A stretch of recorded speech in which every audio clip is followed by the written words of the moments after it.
Birds have no boundaries. They have this amazing ability to fly, and in many cases, some of them fly incredibly long distances to places that have different habitats, have different surroundings. They have to adjust to being in these new habitats every year on their migration, and it's this incredible feat that this little 5-gram bird can do to span thousands of miles every year and end up in these new places.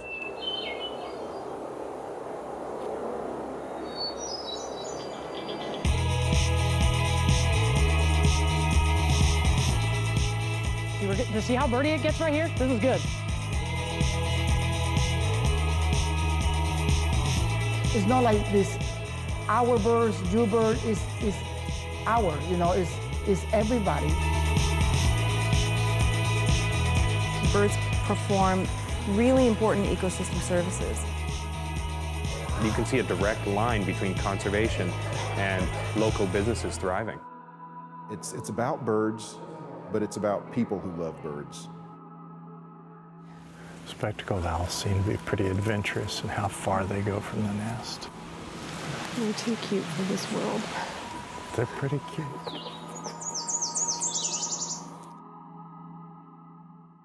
Support for FlightPath, the world of migratory birds, is brought to you in part by an anonymous fund of the Ottawa County Community Foundation, an affiliate of the Toledo Community Foundation, Black Swamp Bird Observatory, Canopy Family, Hall & Associates, Kaufman Field Guides, Key Bank, Metro Parks Toledo, Nancy J. and David S. Kelly, Ohio Department of Natural Resources, Division of Wildlife, Ohio's Lake Erie Shores and Islands, Sabre Wing Nature Tours, Scott and Margie Trumbull, and the Toledo Zoo and Aquarium, with additional support by the following, and by viewers like you. Thank you. Hello, I'm Steve Pollick with the Black Swamp Bird Observatory. If you glance over my shoulder, you'll see one of North America's Great Lakes, Lake Erie. It's 10,000 square miles of fresh water. Each spring, millions of neotropical songbirds embark on a journey from as far south as the Bahamas to Argentina, and they flow in feathery waves right here to Lake Erie's southwest shore. Many of these birds merely pause here to rest and refuel at this avian truck stop fashioned by nature and conserved by man before taking flight to nesting grounds in the upper United States and Canada. Together, we'll follow the flight path of the birds on this marvelous migration. We'll start here in America's historic Great Black Swamp region before navigating to nesting grounds in the boreal spruce forests of Canada's Algonquin Provincial Park. From there, we will return south for the winter and visit these migratory birds in the lush tropical rainforests of Panama. Finally, we will visit a renowned festival in the United States that celebrates the wonders of migration while at the same time brings in millions of dollars of revenue to the surrounding communities and builds support for both bird and habitat conservation. The focal point of this celebration lies here in the region of the historic Great Black Swamp, about which we will learn in due course. But our tale begins with the hallmark avian phenomenon known as migration. It is an amazing feat of endurance and navigation for tiny handfuls of feathered fluff that weigh perhaps no more than a few pennies. Honed and refined by eons of trial and error evolution, successful migrations keep our spring landscapes filled with song and color. It is through migration that the worldwide community of birding enthusiasts connect. Migration is a very important phenomenon. For example, the hawk migration, that they travel all the way from North America all the way down to Chile. And those birds are just down during the winter to live in South America or Central America for a period of time. We cannot be here because of the cold. And they come back again to breed. So we always say, are they on vacation in Panama or are they going on vacation to North America? This is a beautiful place without borders that you can move wherever you want, and birds do that. You know, they move down south, they come here, and everybody's happy to see them, you know, on both locations. Birds that breed up here in North America, they have this goal to make it down to overwintering grounds in Central and South America. And once they arrive, they've got this plentiful wealth of habitat in many cases and food, and they mingle essentially with these tropical birds that they only see for part of the year. And then after all that, they change back into their breeding plumage and head back up north. And every step along the way, people get to witness and experience their changes in behavior, their changes in food preferences, their changes in plumage as well, all along the way. So migration is really fascinating in that respect. You find some kinds of migratory birds in practically every group. I mean, even among things like grouse and quail that look like they can hardly fly, there will be some short distance migrations. There are some grouse that will migrate by walking and go an average of 12 miles or something. But then we talk about some of these birds that migrate to the tropics, like the little warblers that are insect eaters, and they're perfectly happy from, say, October through March somewhere in the tropical forest. So the question is, why don't they just stay there? Why do they bother to fly all this way north? And I think part of the reason is that if you look at something like the boreal forest in Canada, someplace like Algonquin Park in Ontario, in winter only a few insect-eating birds can make a living there. Really tough things like chickadees. I mean, chickadees are very tough birds. In winter, it's very cold. These birds are looking for insect eggs, and it's hard to scrape out a living. But then in summer, when it's warm, that area is just full of these little insects and things, and sometimes too many insects. So it's this great explosion of resources, and it makes it worth it for these warblers to fly thousands of miles north to the boreal forest to have this great abundance of resources for feeding their young and raising the next generation. So it becomes worth the energetic cost of traveling all this way and then going back to the tropics then for the winter. It's really interesting to look at the routes that migratory birds take. Birds are not following these narrow routes. If we could look down at North America from outer space on a peak migration in May, for example, we wouldn't see rivers of birds flowing toward the north. It would look more like this blanket being pulled to the north, or like several blankets with some going north and some northeast and some northwest, and all these birds just overlapping as they head toward their breeding grounds. There are a lot of different ways for birds to migrate, and I know the popular images of a flock of geese flying overhead, and when you see photographs that are supposed to represent migration, it almost always shows flocks. The V formation of migrating geese, it's a classic image. There's aerodynamic reasons for it, because when the birds are lined up that way, the wash of air off the wingtip of one bird creates a slight amount of lift or drag for the bird that's behind it. The bird in the front of the V is working the hardest, but all the others back behind are benefiting from the birds in front of them. So it's a great energy-saving strategy. But actually, the majority of migratory species are navigating as individuals, and that's especially true for the small songbirds. They'll bunch up sometimes in the sky. You'll have several in the same general area and then other gaps between. And during the daytime, they'll gather into mixed flocks for foraging. But they're navigating just solo. We're still just starting to learn what kind of impact climate change is having on bird migration.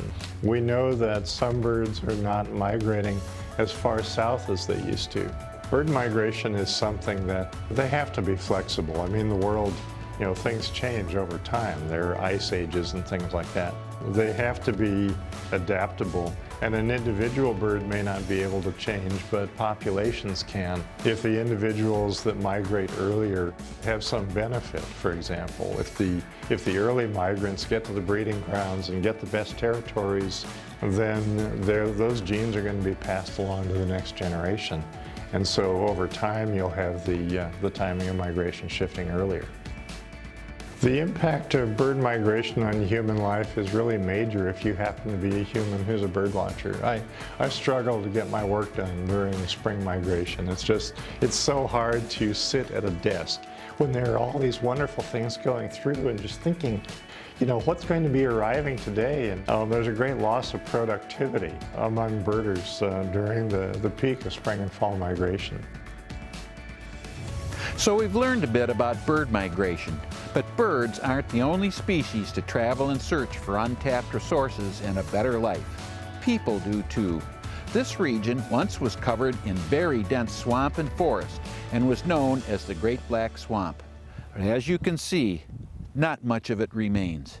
Today, this land mostly is rich and highly productive farmland with some critical exceptions, such as the superb Standing Rush Marsh, 600 acres of prime wetlands undergoing restoration along western Lake Erie's Sandusky Bay. It is a present-day example of 150 years worth of wetlands conservation, and our avian migrants are prime beneficiaries, as we shall see. But in the late 19th century, pioneers fought tooth and nail through this vast, unforgiving swamp to drain it and to plant crops. And the story of the pioneers' sheer grit and tenacity is where we begin. I think it's a testament to human endurance that they would come here and tame a land like that. We could look back with our standards and say, well, they destroyed a great swamp, a great wetland, a great marsh. Well, that was the American dream, to come to this country and get land. The sufferings you read about, they were tough. Mosquitoes were tremendous. They would wear thick, long-sleeve shirts in the summer to work to keep the mosquitoes off them. He would sleep in a cabin with a smudge pot burning, creating smoke all night. It kept the mosquitoes away, but it wasn't good for your health. It was hard to get around. You're isolated. If you were sick or injured, there wasn't much help. Along with the other hardships of the swamp, it made life really difficult. Yet they kept coming. They kept working hard. They kept going for it until they got it done. And that's, from the human perspective, is quite admirable, I think. The Black Swamp name came from, in part, from settlers entering these woods on a bright summer day, and it became very dark in there. Sometimes hard to see, according to some descriptions. That dark, that's how dense these vast, mature virgin forests were. The higher land in Ohio, and Michigan, and Indiana was all taken. So in the 1830s, settlers began to penetrate into the swamp in small groups or individual families, and just worked extremely hard to drain it, digging crude ditches, getting the water down far enough you could actually get a crop in. The Black Swamp covered all or part of 12 counties in northwest Ohio, thousands and thousands of square acres. What's left is fragment along the Lake Erie shore, the Lake Erie Marsh. They support a lot of waterfowl, but not the numbers that the original Black Swamp supported. Most people think it's a swamp, water, grasses, low trees. I was surprised to read that there was tremendous forests in some of the swamp environments as well. Wetlands aren't always wet in the sense that there isn't always standing water.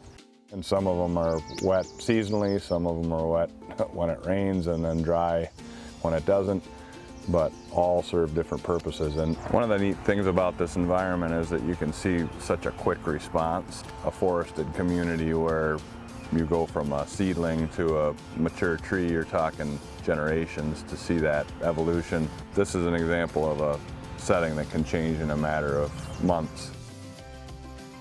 Coastal marshes are critical to the whole marsh community and to the broader region for a wide range of reasons, but you could boil it down to water quality, you could boil it down to wildlife habitat, but really it's a quality of life and conserving these wild places for current and future generations.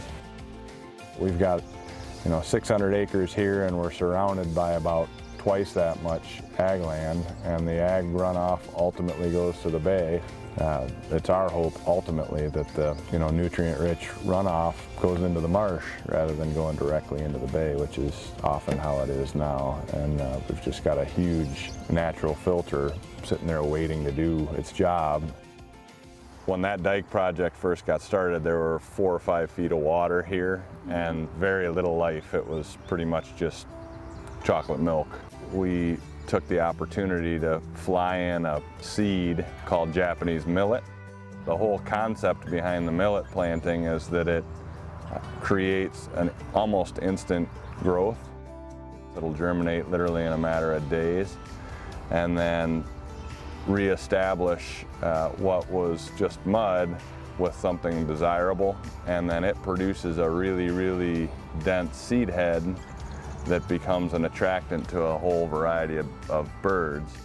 You go from having next to no usage of this 40 acres. By last September, so just a few months after the millet was planted, we would have thousands of ducks using this on a daily basis. Those ducks come in, they eat the seed, but they also pass desirable seed through their digestive tracts into the substrate and then essentially plant the marsh. We're really trying to advance the schedule and maybe in a period of 2 to 3 years go from relatively sterile to one of the best systems that we can have along the coast. And coastal marshes are all about managing water levels. All that stuff changes so that you can actually do the exact same thing from year 1 to year 2 on a given piece of marsh ground and get a fairly substantially different result in terms of plant growth and then use by waterfowl and other species. And we really haven't talked a lot about duck hunting and waterfowl use, but that's really what's kept these marshes on the map for over 150 years. Seasons are set for waterfowl in particular by the U.S. Fish and Wildlife Service because it's a migratory bird. So they have to take into consideration the birds that are taken in other states as well, anywhere from Michigan all the way down to Louisiana. The Fish and Wildlife Service divides up the United States into 4 general flyways, and Ohio is in the Mississippi Flyway. The western border is the Mississippi River, and the eastern border is the Appalachian Mountains. Then we are given, each state is given parameters that we can set our seasons within and how many birds can be taken per day. Those seasons, some of them are set very liberal when it comes to the Canada goose. The rest of the seasons for waterfowl are set to protect more or less the core population of the animals, and we're just harvesting those that would probably die due to natural causes anyway. Conservation is the wise use of natural resources. Many of our natural resources are renewable resources. That goes for trees, for wildlife, for fish. Many of those are renewable. And that is what conservation is about. It's about using those resources, but also conserving the populations as well. And when it really comes to managing wildlife, it's about the habitat. As long as you are hunting them under a controlled environment through seasons and regulations, if the habitat is there, the populations are going to be sustainable. This whole area in northwest Ohio was once covered by the Great Black Swamp. There are still remaining wetlands in the area that were never drained, and McGee is one of those. McGee is one of the very few wetlands that was never drained for farming. As far as the importance of this area, you really can't put a number on it or a figure on it. And not just for the migrants, but wetlands have the most diverse group of species that nest in them within the state of Ohio. Protecting this area was very important, and it really stems back to the sportsmen. They were the ones back when we were draining the Great Black Swamp. They were sort of the ones who I say sound the alarm, said we're losing our wildlife, we're losing our otters, our fish, our waterfowl. So much of this area back then was actual old duck hunting clubs. They were the ones who were buying up pieces of property and they were forming duck hunting clubs to sort of regulate themselves and control the amount of hunting that went on and protect the habitat. Isn't conservation amazing? Who would have thought that the lands we frequent to watch birds were kept safe from development and homesteading by ardent duck hunters? It just goes to show that birding and conservation are not one-size-fits-all pastimes. If you care about nature and protecting habitat, you are a birder. In fact, land conservation is the next conversation to be had. When thinking about local green spaces, it's safe to say that parks so often come to mind.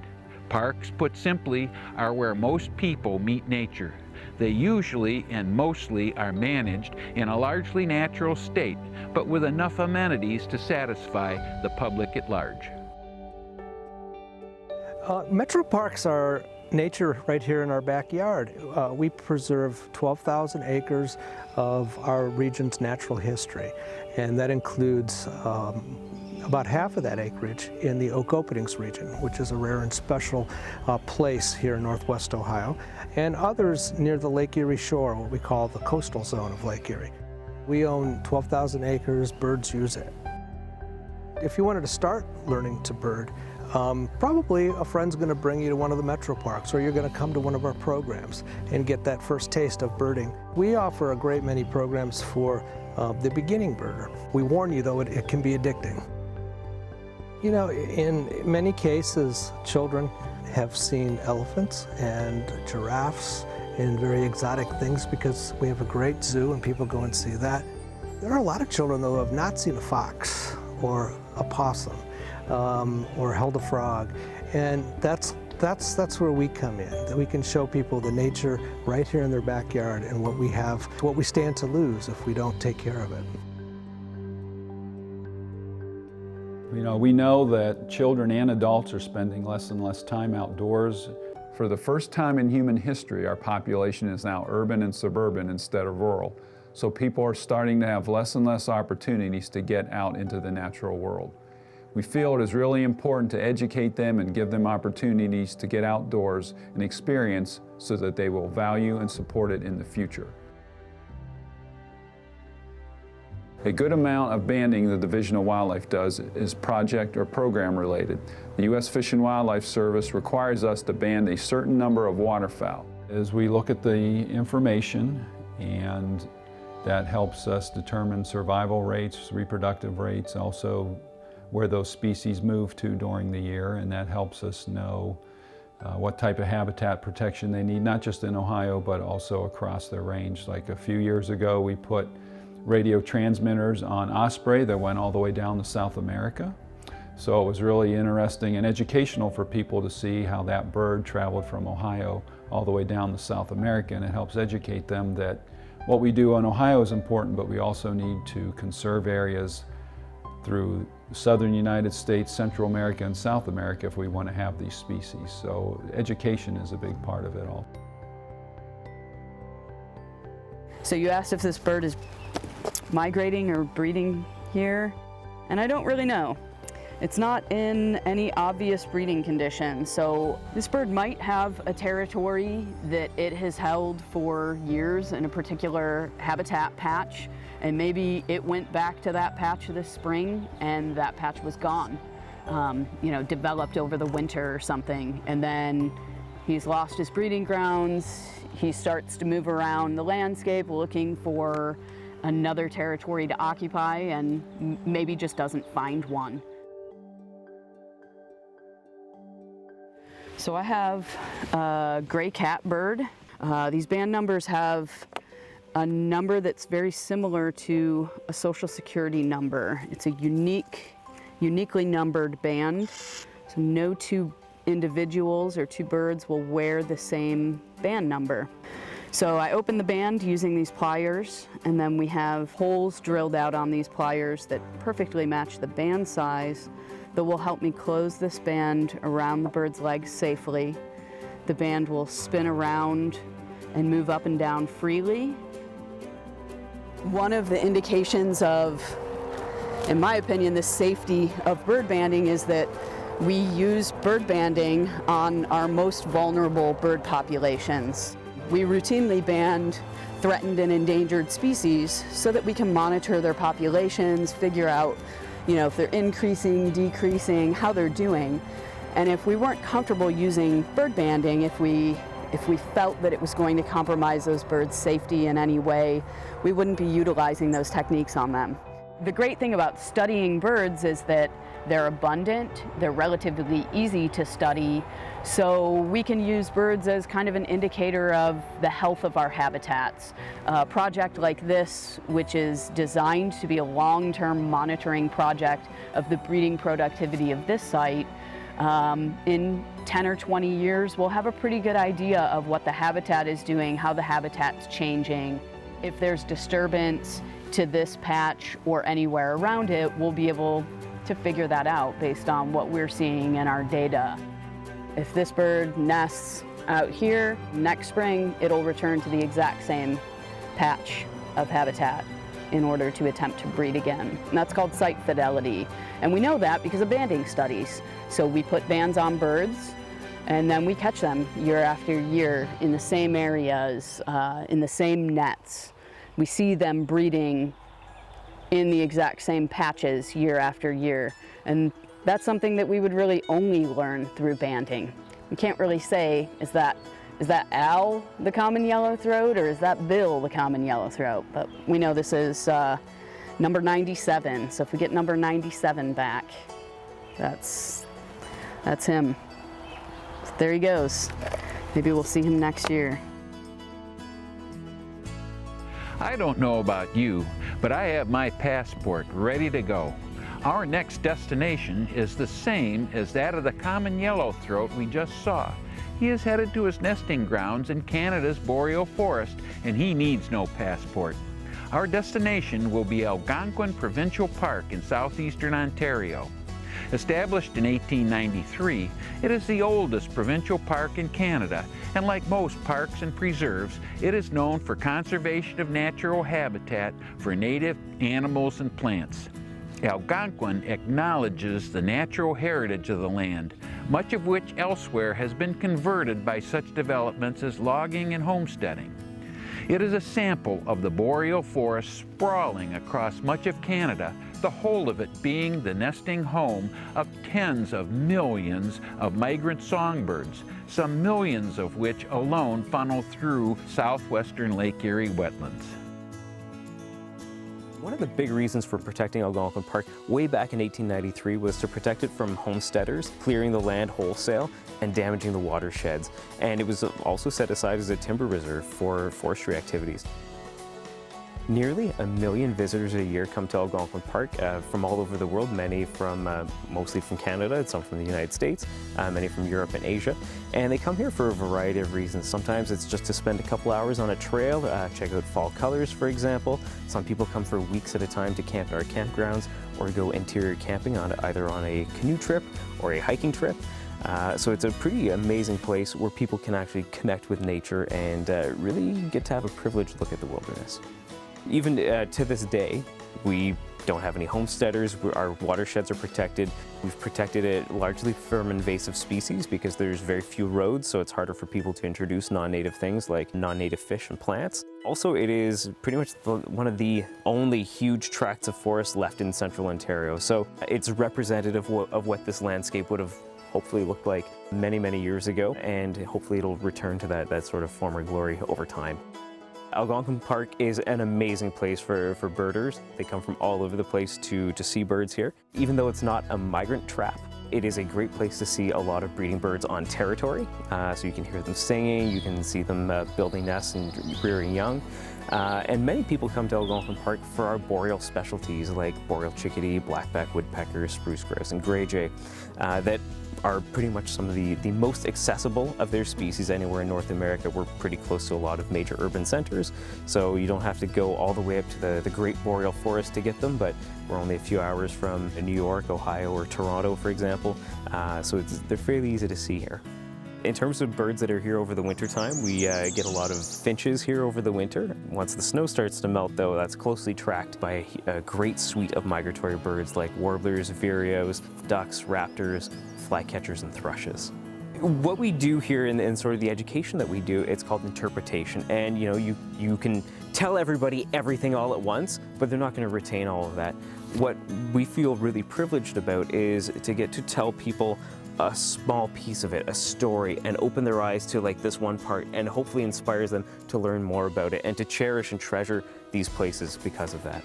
And by visiting these, you're showing your support for these protected areas. You're buying a permit to use the park, and this goes a long way in supporting those parks and also helping to fund them as well. That's all it takes, really. It's just that spark, and if there's some good and flammable stuff there, it will catch fire. And that's the quote, you don't have to like cover people with all, drown them in information, but you just want to give them that spark, and you want to ignite that passion, that lifelong passion, and stewardship and advocacy for parks and protected areas. And everything that lives and occurs here, whether it's park history or moose or insects like black flies. Algonquin Park isn't the only place to employ the concept of funding conservation through permits and tourism, which has become quite popular. The term ecotourism comes to mind here. It is the belief that you can both travel and experience natural wonders caringly and carefully without damaging or destroying them. And this is how we explore the country of Panama.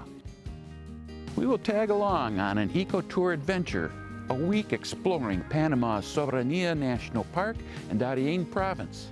These regions, which have suffered greatly from extensive deforestation to make room for cattle and agriculture, are being transformed by ecotourism. many of the very birds that nest and multiply in Canada's boreal forest and which pass through southwestern Lake Erie's precious shorelands concentrate each winter in this tiny Central American country's remaining rainforests. Ecotourism has brought in a sustainable way of life, not only by keeping the rainforest intact, but also by actually making it a destination to explore and teach conservation. I like to show what all of us that are leading birding tours around the world are putting into these local economies. And we have the ability to hire local guides, use local providers for things like food and transportation, and actually have a real effect on an individual's day-to-day life here in Central America, South America, Asia, Africa. And these are people that, without these opportunities, may be out cutting down the forest, poaching animals, and instead they're leading us to see them, they're providing our transportation, they're working for the lodge in any capacity, whether it be groundskeeping, housekeeping, in the kitchen, and there's a lot more opportunity there than having totally destroyed the forest and then having no opportunity left once that's done. What we can help create is a continual source of income rather than a single source of cutting and selling everything off. Everyone looks at this as, and I get this question from people a lot, well, you're taking tours down there, you must be, you're using resources. And absolutely, you can't argue with that. We are flying places, we're using fossil fuels to get around, and yes, I understand all of that, but without many of us companies coming, it's not just Saberwing, it is our whole industry has this opportunity where when Canopy Camp is consistently busy with clients now, and that is allowing continued conservation based on the number of people. And to me, that completely offsets what a lot of people counterpoint me on with the use of resources. Without us here and without us in many other places, there may not be this forest. You may not have this argument to make with me about fossil fuels because this forest isn't even going to be here for anyone to come visit. You spend resources to earn habitat, and that's, if you look at any conservation work that's being done, we're constantly doing that. And yeah, there's projects that you can donate to, and we can conserve land that way. But one of the things that I feel that ecotourism, birding tourism specifically does, is it gives people that come on these tours a connection with this local forest. It's not some forest in the middle of nowhere that's trying to be saved. It's this forest that I saw this life bird at. I saw this bird here, now they want to tear it down. And if there's a need for donations, a need for support, there's a much more emotional connection to people once they've seen it. You got to give people a reason to care. And that's one of the things I love so much about coming to the tropics in Central and South America, where our birds, the birds that we think of as ours as they pass through Ohio during migration, this is actually where they live. If they live anywhere, it's here because they spend more of their lives here than they do on the breeding grounds, and certainly during migration. So coming here and seeing our birds from home, birds like bay-breasted warbler and yellow warbler, great crested flycatcher, the birds we feel like we know these are our birds. To see them here mixing with toucans and these very tropical, colorful birds is just a wonderful combination of all the things that we love about birds. The most obvious effect of ecotourism in conservation, I think, is the employment of locals that have very little formal education, providing employment to young men and women. Some don't even know how to write or read, but have a very good knowledge of the forest. They know the names of the birds, the mammals. They don't know the scientific names or the English names. And perhaps the word they use to describe a bird is a very local word they only know. But that knowledge doesn't serve them in a typical job, but in ecotourism, it's essential. Without education, the only thing they can do is survive in a, how do you call this, a slash and burn agriculture. They go to a piece of land, slash, burn it, plant something that for a year, next year they expand the frontier and go into protected areas and keep going. because the regulations to get them out of the protected areas are there, but are very hard to enforce. And also, it reduces the migration to the cities, because in the countryside, there is very little employment opportunities. You know, living away from their families, they have to travel by bus from the outskirts. They've spent three hours each way to come to work.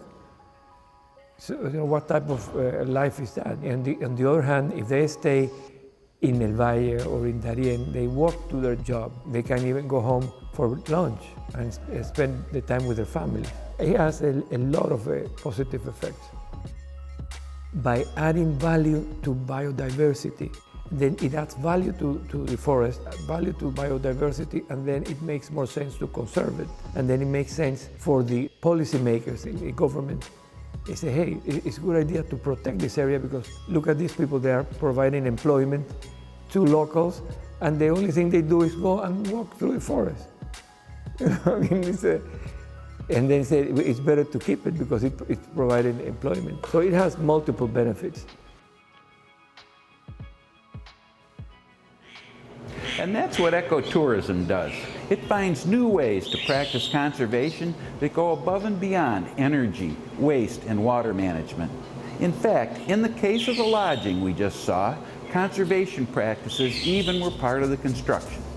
Insulation from recycled newspaper, sustainably managed teak plantations for wood, the buildings were constructed of salvaged iron from old railroads, and reprocessed Tetra Pak packaging for roofing.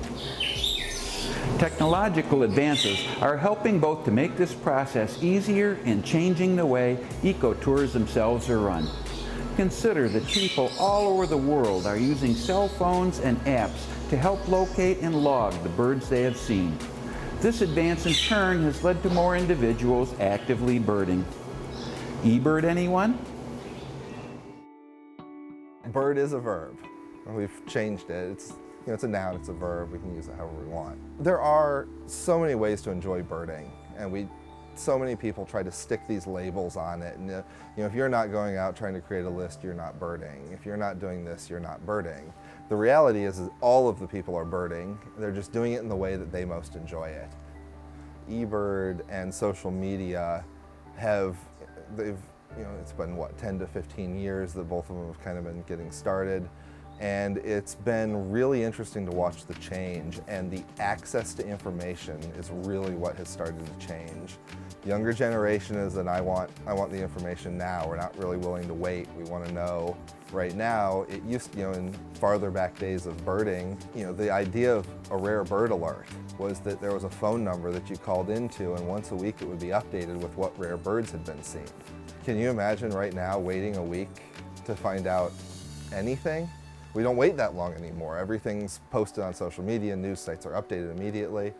Having much more access to Wi-Fi connections now, cell signal is much better throughout much of the tropics than it used to be. With easy access to information, you're more likely to go chase rare birds because you know about them sooner and you feel like they're going to be there.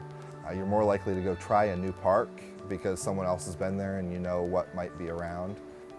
I do think social media has a lot to do with the younger people getting into birding and nature observation in general, with so many amazing photos and stories of travel and adventure, birding and going out looking for moths at night and looking for snakes.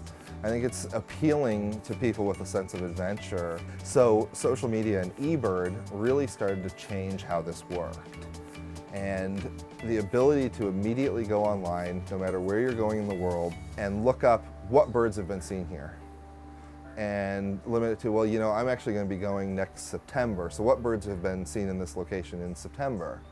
The ability to actually do that and study for trips and know what's around immediately, it makes all the difference in the world. We like our information. We want it free and easy access, and that's what eBird is. It's free and easy access to millions and millions of individual sightings all over the world. It's really funny because eBird has started as this scientific database, but now there's this competition aspect to it. They have the top 100 for all these areas, and you have all the people out there going, well, if I get just 2 more, I'll pass this person to be, number 1 in Indiana.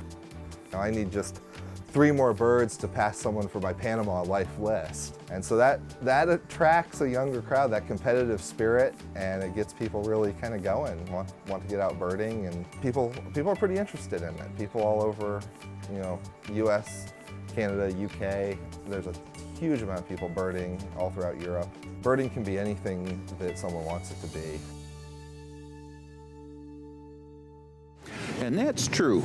Birding can be anything you want it to be, from simply enjoying any bird flying overhead to traveling internationally to remote reaches to add rare birds to a life list. Anyone can be a birder, and that is what takes our flight path to its final stop. We have arrived at a festival in the United States, a special 10-day event that now draws annually some 90,000 individuals. It has become the largest such festival in North America, and in 10 years has drawn attendees from 52 countries and 6 continents. Every spring, the Lake Erie shore of Northwest Ohio is filled with more than 250 species of birds, many of them fueling up before heading to their northern breeding grounds. This festival, called the biggest week in American birding, is hosted by the Black Swamp Bird Observatory. It brings in millions of dollars of revenue to the surrounding communities and helps build support for both birding and habitat conservation. 12 o'clock was straight up, and then 1, 2, 3, 4, 5, 6, 7, 8, 9 o'clock, 10 o'clock, 11 o'clock, 12 o'clock. Okay, we say 9 o'clock and halfway in, or we say center of the tree, or 6 o'clock and halfway up. We use that to get you in the right area quickly. Have them parallel to your line of sight, which in my case is about like this, and interpose them between your eye and what you're trying to see. Indigo bunting out there. Yeah, male indigo bunting. See that tree right out in the center? He's about 9 o'clock in it. Yeah. This one, yeah. Yellow warbler, yep. red-winged blackbird. Oh, northern parula. That's right, you got parula. What's northern parula? PA or PW?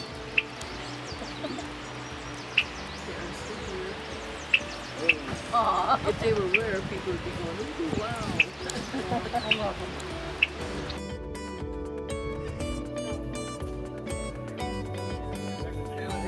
Keep your eyes low in case there's any thrushes, because a lot of them will stay low.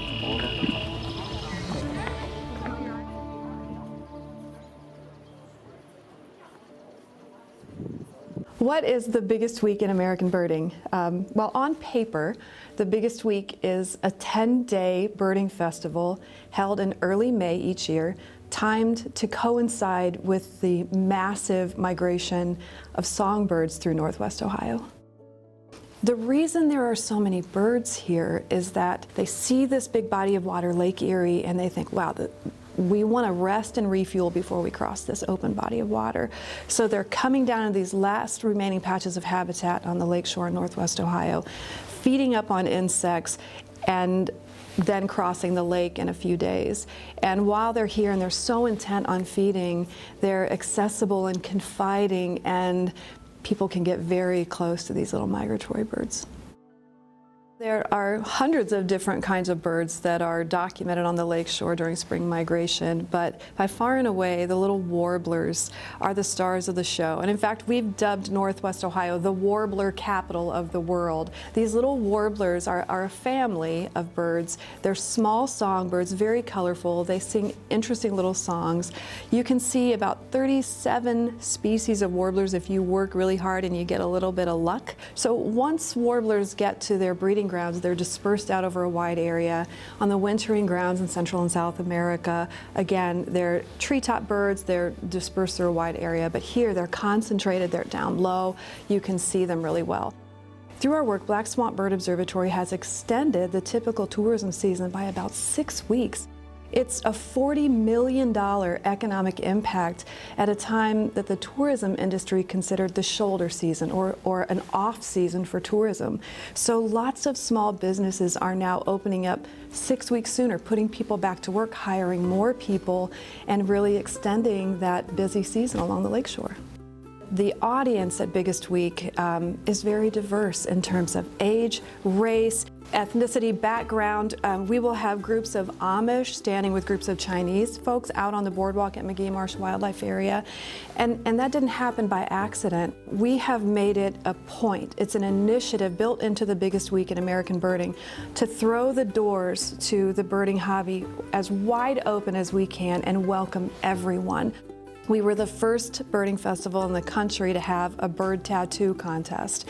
And a lot of people were sort of squeamish about this idea, wondering about who it would attract, but some of the most amazing people and volunteers who are contributing to the strength of the festival now came to the Biggest Week simply for that tattoo contest.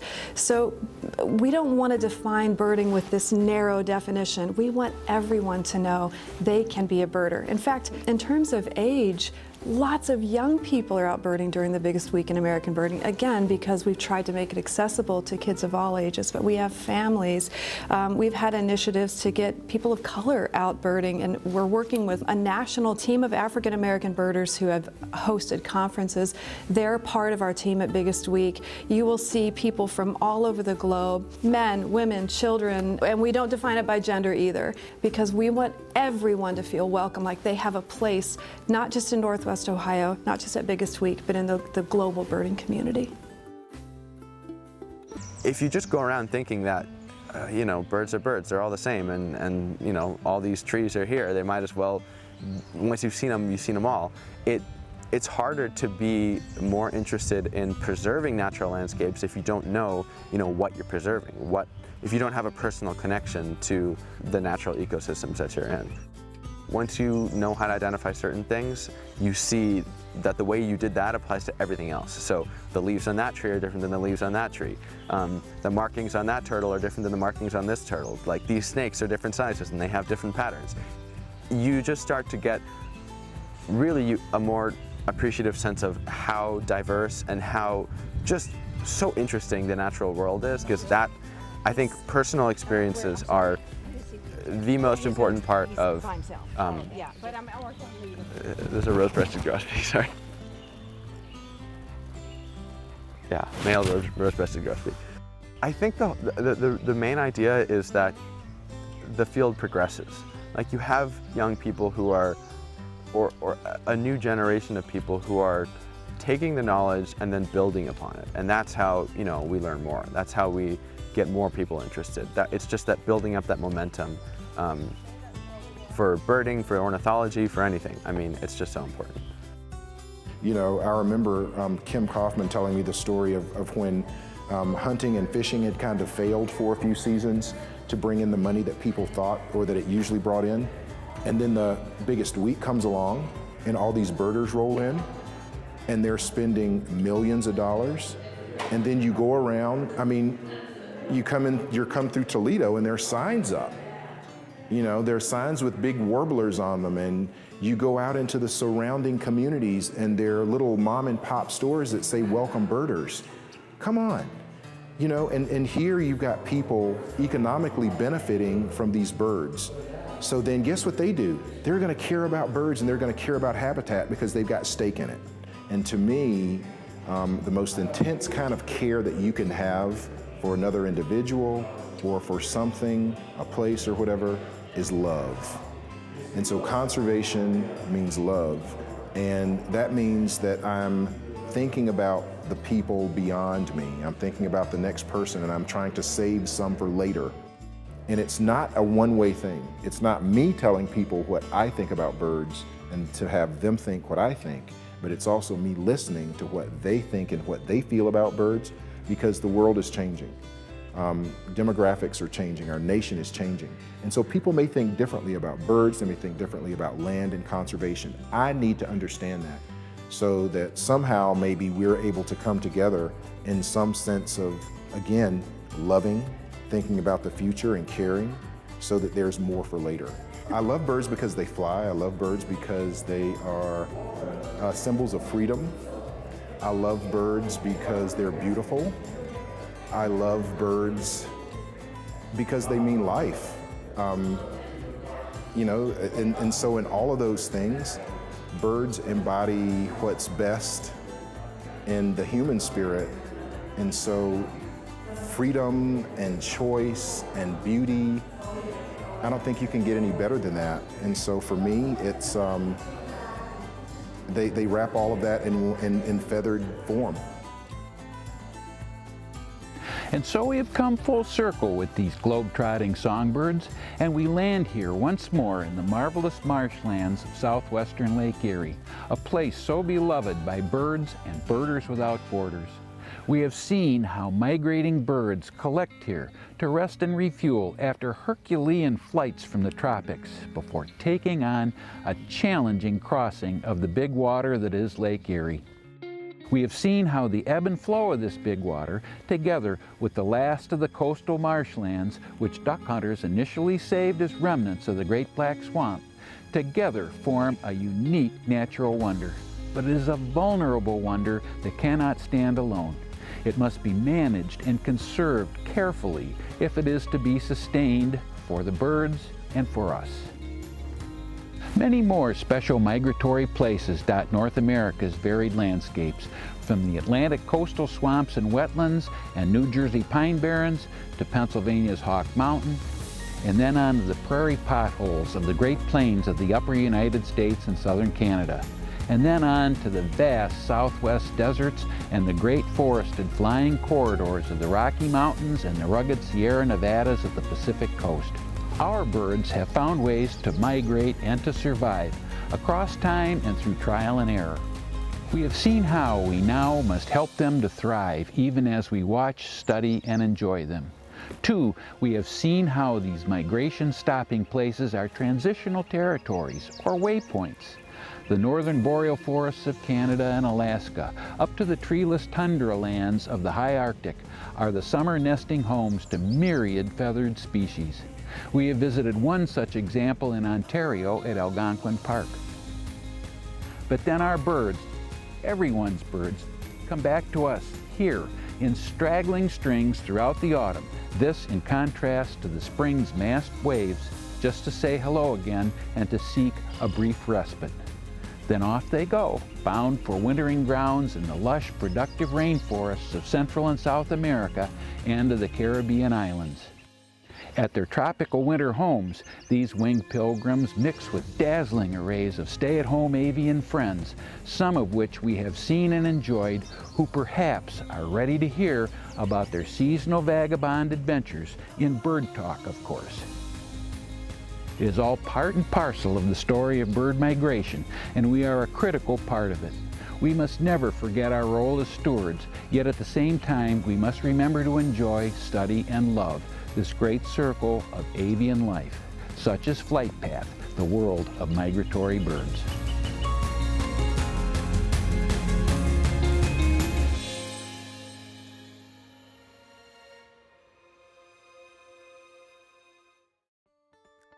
Support for Flight Path, the world of migratory birds, is brought to you in part by an anonymous fund of the Ottawa County Community Foundation, an affiliate of the Toledo Community Foundation, Black Swamp Bird Observatory, Canopy Family, Hall & Associates, Kaufman Field Guides, Key Bank, Metro Parks Toledo, Nancy J. and David S. Kelly, Ohio Department of Natural Resources, Division of Wildlife, Ohio's Lake Erie Shores and Islands, Saber Wing Nature Tours, Scott and Margie Trumbull, and the Toledo Zoo and Aquarium, with additional support by the following, and by viewers like you. Thank you.